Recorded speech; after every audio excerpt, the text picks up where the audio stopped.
We'll let you know when it's starting. It takes a second or two. Yep. Okay, it's going. Okay, excellent. So welcome to episode 2 of the Rural Radiology Journal Club. So we basically do these very short reviews of some specific journal articles, and we aim to do them sort of once every quarter or so. So this is the second one. Right, so stress fractures. We have to report a fair few of these because we have an army campus quite close by, and they often ask us to grade the stress fractures on MRI. So that's what generated this particular presentation. So just in general, having a look at the papers that were out there, I thought there was quite good consensus for initial imaging and then grading, but very poor consensus for how grading related to return to play or duty. And there was really no consensus for imaging follow-up, and quite good consensus for low BMD being a risk factor for stress fractures. This is the, I'll talk about the 2 articles in just one second, but this is the diagnostic imaging pathways, that website that Richard Mendelsohn runs out of Perth, and they still recommend plain radiographs as first imaging, which I thought was interesting, because this is something that we almost never do. Our army recruits almost always get referred to MRI straight away. So I thought it was interesting that they still have X-rays as their first recommendation for imaging. So for the MRI grading, there are 26 grading systems and 27 as of that article in January 2018 that I sent. The most common one that everyone talks about is the Fredrickson et al. One, which is one of the papers we'll be reviewing. At the very end, I'll talk very briefly about this paper, the Arendt et al. For lower limbs.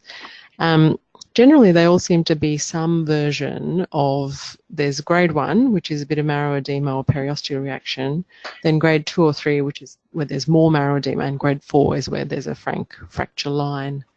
So the first paper that we distributed, which is this one here, I thought I'd go back and see how they came to the conclusions that they came to. So it's old, 1995. And the grading that they came up with was great. They had patients that they did bone scans and MRI on, and the grading system was that grade 1 is a bit of periosteal edema, 2 is a bit more, and then 3 is it's on T2 and T1, and then 4 is that you actually see a fracture line. I'll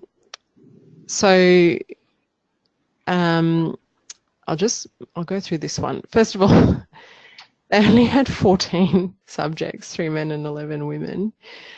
This is really a descriptive paper. It's a case series. I mean, it was prospective and it correlated patients to bone scan, but they followed the patients up clinically to pain-free time. They had 18 symptomatic tibias. There were 4 bilateral and 1 unilateral.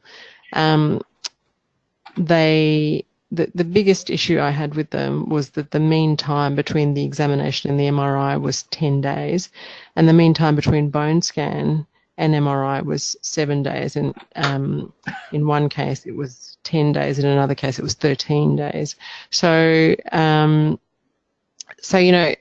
guess out of 14 people, there's limited.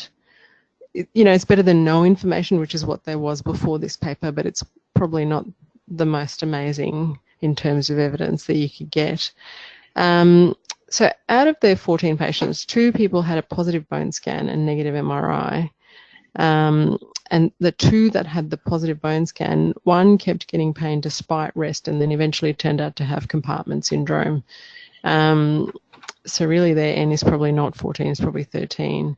The other cases in which there was a discrepancy, the MRI generally upstaged the bone scan. So just going back to this, they had patients who were negative on bone scan but positive on MRI, and these people did get better with rest. So they just, they went through in the text of the results what happened to all of the cases, and in the text they talked about return to work. So return to activity in grade 1s usually came back in 2 to 3 weeks, 2 in 4 to 6 weeks, and 3 9 weeks. And that one person who had the fracture line, they were 6 weeks in a cast, and then 6 weeks later they they were back to their activity.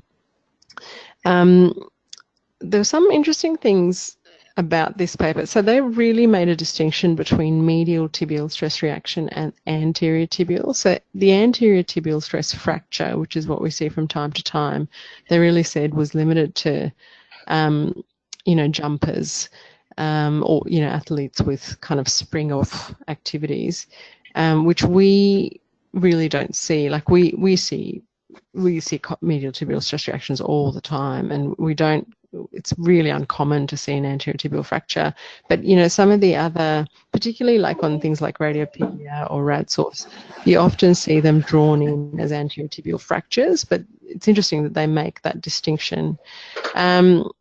They also made the point that linear uptake on a bone scan doesn't always equal a stress fracture. They also said only half of people ever develop radiographic evidence of a stress reaction. And they basically said bone pain basically equals bone stress. And the other point was that if you have pain on normal walking, the patient's highly likely to have a grade 3 or 4 injury. So that was interesting. I think in terms of level of evidence is probably not that great, but that said, before this there was really nothing. So given that there was nothing beforehand, it's better than nothing. So so there's that. Now, the second paper is on femoral stress fractures. I just wanted to make the point that it's the medial femoral stress reaction, which is different from another kind of fracture, which is the superior tensile kind of fracture, which we see very, very uncommonly. So the most common thing we see is this stress reaction, where the patients are getting groin pain. So this is a newer paper, just from this year, March of 2018. They said that they had analysed 156 cases, and it was retrospective, and they basically came up with really 2 classifications, so fracture or no fracture, lots of edema or little edema, and then fracture less than 50%. If it's more than 50%, generally they go on to have oh, whoops, hang on. What have I done here? Sorry, I've just clicked on something. Can you still hear me? Yes. Yep. Oh, good. Okay.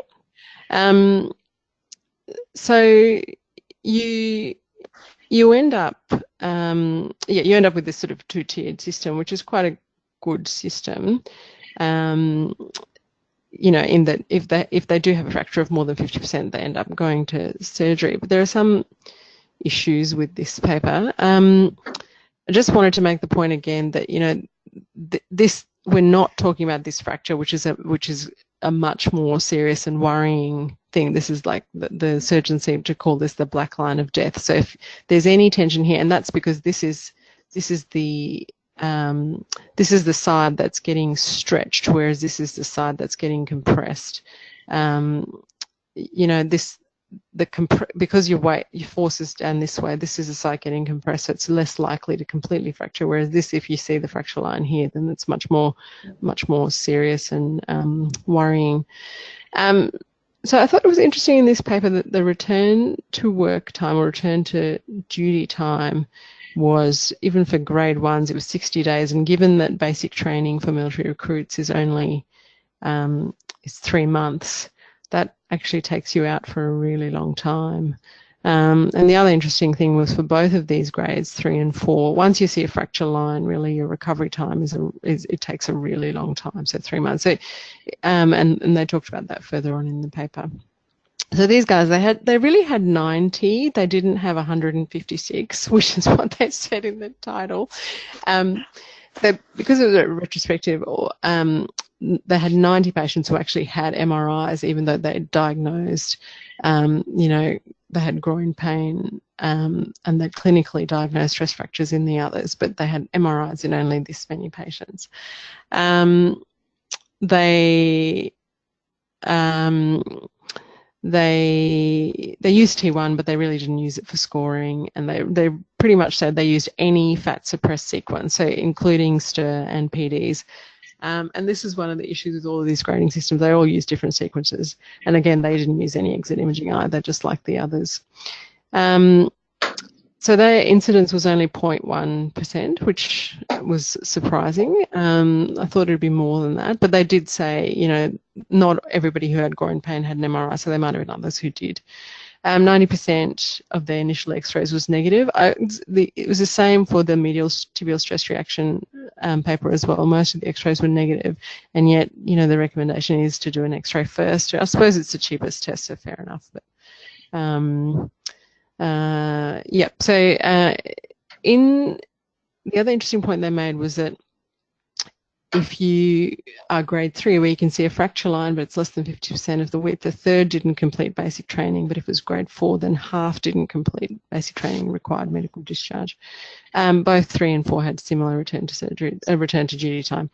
Now, they say that no grade 2 or 3 progressed, but there was really no progress MRI. I make this point because we had this is again anecdotal, but we had a patient who had a sort of a grade 2 stress reaction and then was completely symptomatically better and came back and did have a fracture line. So then, the doctors treating her didn't know what to do. And, that's just an important point to note, that we don't actually understand the natural history of these. So we don't know if all of the patients who have grade 3 edema actually progress to seeing a fracture line before they get better, because generally they all symptomatically improve and we don't really know. We need to know where they are in their symptoms in order to have the grade be a meaningful thing. Because if they are getting better and we see a fracture line, we may have actually caught them in the natural history where they normally progress. So we don't really understand the radiological natural appearance of the natural progression of healing. And I just had the calcar femorale out there because I was recently caught where someone had really tiny area of edema, but they had the calcar femorale, the developmental sclerotic density here, sclerotic hypointensity here. I thought this was a reasonable paper. Despite these problems, I thought there was quite a good sort of review. And again, because there's so little out there, it's still, I thought it was moderately useful. I'm just going to talk about this one because this is the other paper that everyone always discusses. So this one is from 2003 and they had 74 patients and they just took all comers for lower limb fractures and they had a 10-year retrospective review of the medical records. But again, their real N was really 61 for MRI and the rest for bone scan and bits of this and that. So it was, again, like a descriptive case series. And again, they didn't have any imaging at exit and they had the same. This paper just talks about all of them together and they really had the same thing, which is, so the same grading system, which is that, a bit of signal change on STIR, a bit more signal change and then signal change on T2 and T1, and then you can actually see a fracture line. These are just examples of, images that show. So this is your periosteal reaction that Fredrickson talks about, and then a little bit more edema, and then a little bit more edema, and then you can actually see a fracture line and the medial, more extensive periosteal reaction, which is different from the anterior fracture that everyone, that you see in other papers and sometimes also in textbooks. I have routinely started doing this. So we routinely include a T2 flat side and a T1 sequence, and we give a grade and location, and we give cortical or trabecular bone after reading these papers. So yeah, that's pretty much all I've got. The BMD stuff I did for my own interest. There were no papers about it, just our commercial, like manufacturers' information. I don't know what anyone else's experiences are like with this. Do you find, Jay, in Albury, that you report a lot of stress fractures for the Army? I haven't really come across any so far in my time here. Okay. Actually, I have a better idea. Okay. Well, that's about it for me. Does anyone else have any questions or anything to? I'll ask you a question, Neha Gannon. Hey. Can you hear me okay? Yeah, I can hear you. Yep. Oh, great. What a fabulous technology. How do you think having an exit X-ray might help, or exit imaging might help the studies? Because we wouldn't normally image a patient if they resolved their symptoms. True. Is it just that you might get a better understanding of the natural history? Is that what you're looking for? Yeah. And in situations where you do need to follow patients, it would be useful. So, you know, for our very specific context, if there was a study that had exit imaging, so imaging at symptom-free state and showed persistent bone edema, then we would feel more confident saying, you know, when just you because see you see next bone time. Yeah. Sure. Yeah. So, and also when we grade them with the assumption that they've just had their symptoms. So, you know, we don't know what the grade means if But in reality, it could be a repeat injury from something from 6 months ago. Yeah, exactly. Okay. Yep. Oh, Dr. Kong is late to the. We've got another entrant.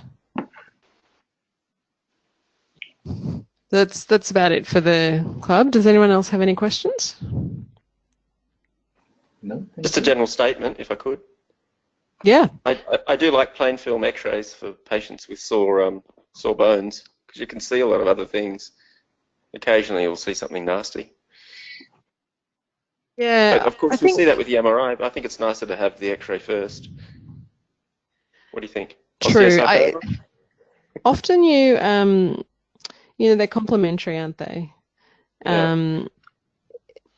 The issue with our particular population is that they're all really young. You know, every time they have aches and pains, it's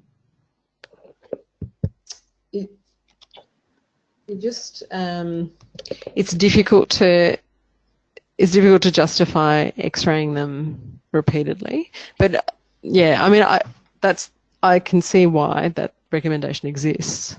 That's what I would say to someone if they were looking for a stress fracture, wouldn't you? I mean, it's a cheap test. That's what you do. Absolutely. This is what Andrew Kong is saying as well. In an ideal world, he would X-ray first. Yeah, good consensus. Oh, good. I'm so happy. This is so I can see some private messages. So if you can't actually talk, you can still type in your message, and then I can read out. If you've got a question, I can read it out. Awesome. All right. Well, I think this is good. Short and sweet. 20 minutes. Kongi's saying he's seen. This is a good point. I've seen osteoid misread on MRI, but easy to see on X-ray. Yep, that's very true. Yeah, osteoma is a big trap to fall into. All right, thanks everyone. We might end this at this point, and hopefully see you at the next one. Thank you. Thank you. Thank you. Okay. Bye. Thanks. Thank you. See ya. Bye.